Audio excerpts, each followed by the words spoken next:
interview. Let's start from the very beginning. So you grew up in L.A. Mm-hmm. What was L.A. like during that time? I'm glad you asked. You know, people want to know or don't know. I actually grew up in West LA. Went to Marvin Elementary School. I went to Wilshire Crest Elementary School. Went to John Burroughs Middle School. And my mom, I had an older brother. He ended up, he was heavily involved in the streets. He caught some time.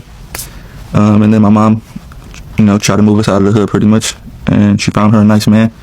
And we went on his plan, Well, weren't you in Oakland with your dad at one point? Yep. I was going back and forth so once I started playing football, like Pop Warner and whatnot, I'd go to my dad's for the football season. So I'd go 6 months there, 6 months come back. Okay, so when you were a kid, your mom would actually take you on commercial auditions. Yeah. What commercials did you actually get into? I did a McDonald's commercial. It was pretty good. I was actually pretty good at it. I was a nice, cute little kid, so I booked a lot of jobs. But personally, I wasn't into it. I wanted to stay in the after school program. Okay, and that's when football came in. Yep. So at first, I started playing at Baldwin Hills for the Baldwin Hills Bruins. That was my first Pop Warner team. And then from there, I start going wherever my dad moved to. I'll be doing the 6 months thing. Okay, and you're the quarterback. Yep. Was that always your position? Yeah, pretty much. Pop Warner, I flirted with running back a little bit, every so often, but quarterback was mainly like the longest job position I played. Okay, and do you think you're going to go to college and pro with it? Or? Yeah, that's what that was the plan. That was my dream. I was trying to go to the league. Okay, so while you're going to high school, you're playing football.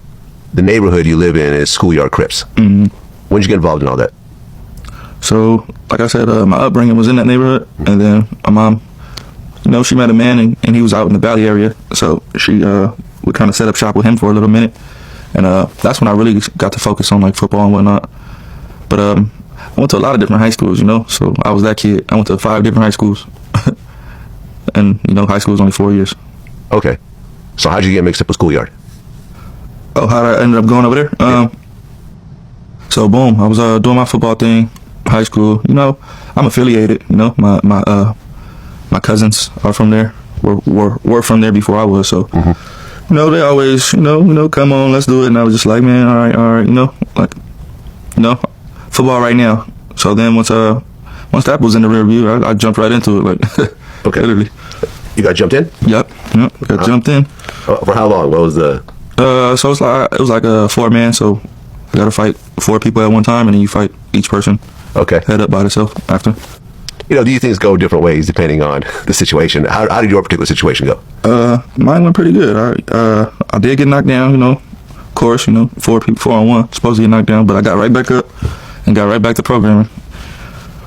Okay, so now you're a Schoolyard Crip, and Schoolyard has beef with a bunch of other Crip gangs, as well as certain blood gangs and so forth. Now, originally, it was around the World of Wheels skate park. That was sort of the... World on Wheels, yep. Right. Was that before your time, or is that still around? Nah, that was still around. I used to go, like I said, back in elementary school, I was up there, 7 to 7s, all the little stuff they had. I actually fingered my first girl up there. I was at the 7 to 7. I was, that's when they got it from 7 p.m. till 7 a.m.